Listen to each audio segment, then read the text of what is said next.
povo, e eu desci por causa do clamor do meu povo, e agora eu vou usar a tua vida para ir até Faraó, dar liberdade, trazer a libertação para o meu povo. Antes de eu continuar a mensagem, deixa eu abrir um parênteses e falar uma verdade aqui, que está oculta nesse texto.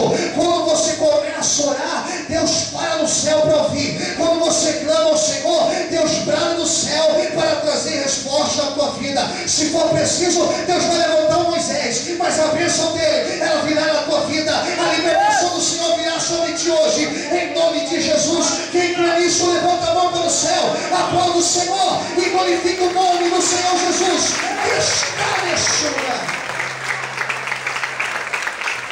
Vamos lá, vamos avançar. Deus levanta Moisés através das 10 pragas do Egito. Deus envia no Egito, dá libertação ao povo. Deus tira o povo da escravidão egípcia. Deus então leva o povo a atravessar o mar vermelho. Destrói Faraó e seu exército. Ao chegar do outro lado do mar vermelho, o problema estava resolvido? Não. Agora eles precisavam atravessar um deserto. Atravessar um deserto não é uma missão fácil, porque deserto fala de escassez. Deserto fala de um lugar onde dificilmente pessoas conseguem sobreviver. Deserto é um lugar onde pouca vegetação, poucos animais, a flora não consegue se desenvolver. Deserto é um lugar difícil. É um lugar que durante o dia o calor vai bater quase 50 graus. E à noite é um frio intenso. É um lugar formado, o solo é areia, formado de dunas. E agora esse povo estava no meio de dunas, no meio da areia do deserto, estava no meio de uma grande sequidão, e eles precisavam da intervenção de Deus. Eles precisavam ver Deus tratar na vida deles. E Moisés agora fala: nós vamos orar, nós vamos falar com Deus, nós vamos falar com o Senhor. E foi justamente essa oração que nós acabamos de ler no capítulo 33. Quais foram os 3 pedidos de Moisés? E por que ele fez esses 3 pedidos? Vamos analisar qual foi o primeiro. A pergunta de Moisés, ou melhor, o pedido de Moisés foi, versículo 13: se agora acho graça aos teus olhos, faça saber o teu caminho. Diga comigo, Moisés. O mais velho, diga Moisés. Queria saber qual era o caminho de Deus. A oração de Moisés era uma oração inteligente. Moisés estava percebendo que a caminhada estaria em círculo. Moisés estava percebendo que o povo não estava avançando. Moisés estava percebendo que o povo não estava alcançando promessas, não estava entrando na terra. Então Moisés começa a orar e fala: Deus, peraí, Senhor, nos faça saber o teu caminho.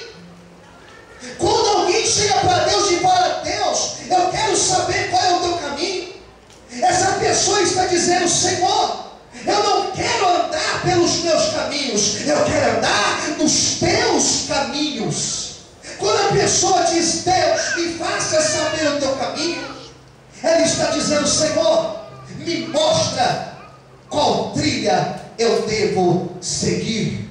Me mostra qual direção eu devo tomar. Senhor, me mostra por qual estrada eu devo andar. Então você pergunta: pastor, mas como eu sei qual é o caminho de Deus? Como eu sei se eu estou no caminho do Senhor? Preste atenção, porque eu vou te dar algumas características do caminho do Senhor. O caminho de Deus, ele não é largo. O caminho de Deus, ele não é espaçoso. O caminho de Deus é um caminho estreito, é um caminho apertado, é um caminho difícil, é um caminho que só os fortes conseguem chegar no final. O caminho de Deus é um caminho onde nós somos provados. O caminho de Deus é um caminho onde nós passamos por espinhos. O caminho de Deus é um caminho que nos leva numa rota contrária ao caminho da maioria das pessoas. Pastor, o caminho de Deus é difícil. É difícil. O caminho de Deus é estreito. O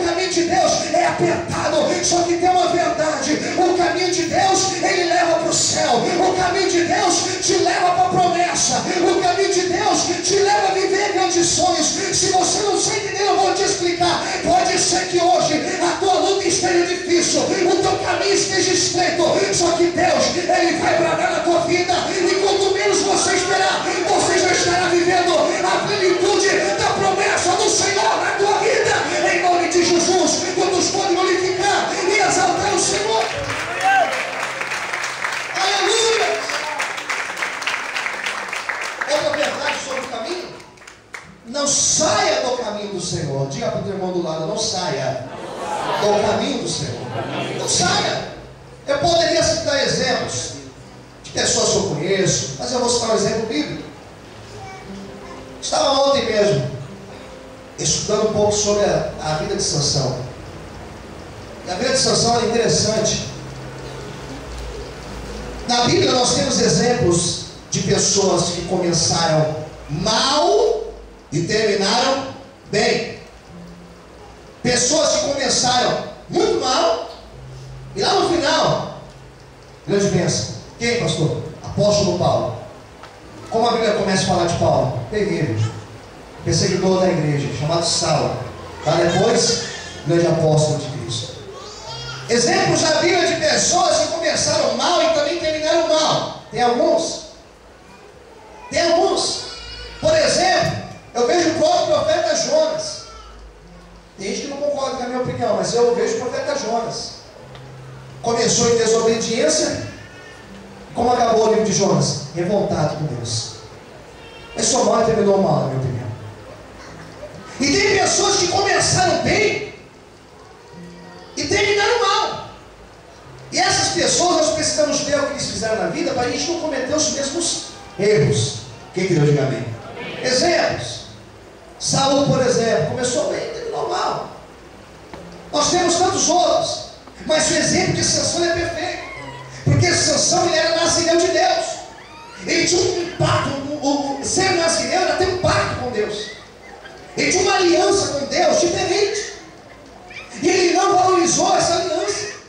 Ele não guardou essa aliança. Ele não permaneceu fiel na presença do Senhor. Diz a Bíblia que Sansão, certa vez, estava indo para a terra dos filisteus. Já estava errado. Porque ele estava indo levar os seus pais para conhecer Dalila, que era uma mulher que não era de Deus para ele. E quando ele estava no caminho, indo para a terra dos filisteus, eis que surge um leão no meio do caminho. Na verdade não era um leão, era um filhote de leão. Mas eu particularmente, nem com um filhote de leão eu quero brincadeira. Imagina só. Então, vem aquele filhote do leão na direção dele. Sansão fala para os pais: não precisa ter medo. A unção de Deus está sobre mim. Sansão pega o leão, diz a Bíblia. Ele pega o leão e simplesmente faz assim com aquele filhote de leão. Ele abre em dois. Ele rasga o leão no meio. Pega o leão, rasgou no meio, jogou. A Bíblia fala isso, que ele jogou para fora do caminho. Quem entendeu? Diga amém. Amém. Foi lá, fez o que fez, voltou. E quando ele estava voltando, lembrou do leão, lembrou do lugar, teve curiosidade de ver o leão que estava morto. Olha para o teu irmão e diga para ele: não tenha curiosidade de querer ver leão morto. Se o leão já morreu na tua vida, deixa ele morto. Não queira mexer com ele. Não vai, irmão, para de ficar vasculhando lá no passado, as gavetas do teu passado, leões que já foram mortos na tua vida, sentimentos que estão lá atrás, relacionamentos que ficam para trás. Ei, esqueça, deixa o leão morto para lá. Quem Deus diga amém? Amém. Então Sansão vai lá, ó o leão, ele sai do caminho para ir ver o leão. A Bíblia fala que algumas abelhas tinham feito uma colmeia dentro do leão. Ele pega do mel e leva para os seus pais. Ele come do mel e leva para os pais. Qual erro tem aí, pastor? Primeiro, saiu do caminho. E segundo, ele não podia tocar em nada morto. Aí começou a queda de Sansão. Sai do caminho, irmãos, leva a pessoa a viver quedas. Se tem alguma coisa, escute esse conselho de Deus para a tua vida. Se tem